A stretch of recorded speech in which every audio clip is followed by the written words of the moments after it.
and Donald Trump is now officially the Republican Party's nominee for president. All right, time now to check in with Frank Luntz, been standing by all week for us with a focus group of undecided Ohio voters. Frank, here's my headline to them. Can they hear me?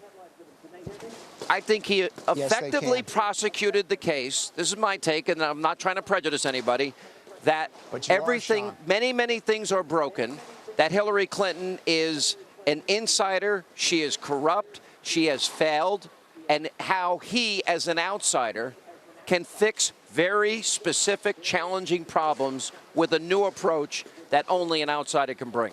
That was my take. Well, Sean, I want to show you first the highest moment of Donald Trump's speech, because it was the highest moment of anything in this convention in the 4 days. And it specifically spoke about corruption, and both Republicans, independents, and Democrats dialed it through the roof. Sean, let's take a look. And when a Secretary of State illegally stores her emails on a private server, deletes 33,000 of them so the authorities can't see her crime, puts our country at risk, lies about it in every different form, and faces no consequence, I know that corruption has reached a level like never, ever before in our country.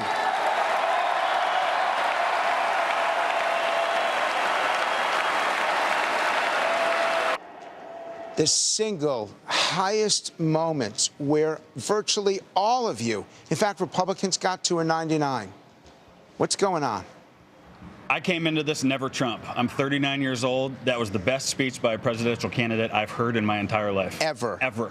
And I don't say that lightly, because I've heard them all. You came in Bernie Sanders. I am now Donald Trump. I feel patriotism. I feel completely safe. I feel that there's love of country. And with a leader like Donald Trump, okay, who believes in the people, the chaos in this country will turn to unity. You were never Trump. I was never Trump. I mean, he made the case against Hillary Clinton. She's damaged goods. Half of Democrats don't trust her. She's out for herself, and he's saying he's out for everybody. He's got a couple more months to reach out and really prove it. These are words. He's got to prove it.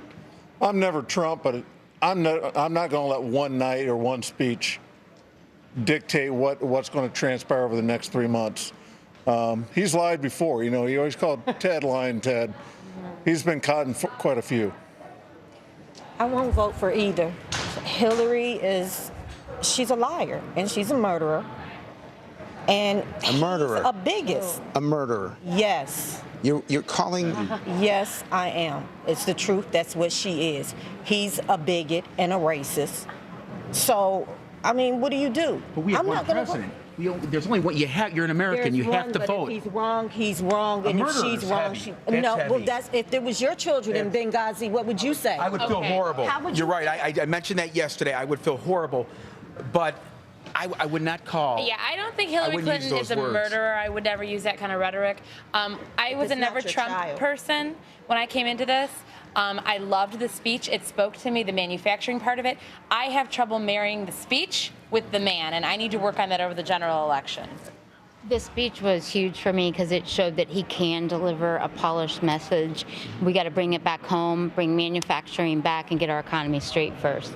I feel like I'm living in an alternate reality where Cheeto Jesus has taken over the party I've identified with since I was 13 years old, and it breaks my heart. So it's still, this didn't move you? No. It's the same thing over and over. It's just rhetoric. That's all it is. Okay, but that's all they can do. Donald Trump cannot... It's not credible. It's not credible. He cannot, unlike Hillary Clinton, who's held positions and his experience, you have to decide whether it's the right experience.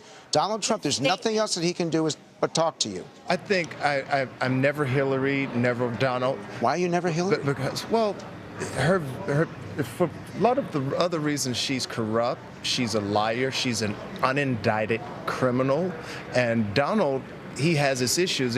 Both of them reminds me of something that my 8th grade algebra teacher used to say. What you are speaks so loudly, I can't hear words you say. Ooh. Ooh. You guys like that? That really spoke to me. Great job. So, Sean, well, we have to do the vote. You all walked in here undecided. Now, how many of you are voting for Hillary Clinton after these 4 days? Not one of you. How many voting for Donald Trump? 2, 4, 6, 7 of you. How many are undecided? 1, 2, 3, 4, 5, 6. And how many are none of the above? So the way that I look at it, Sean, is that the indictment of Hillary Clinton, the prosecution of Hillary Clinton is successful, that they have successfully made the case that she should not be the next president. And they have somewhat made the case that Donald Trump should be that person. All right, Frank Luntz, thanks for the focus group. We appreciate it.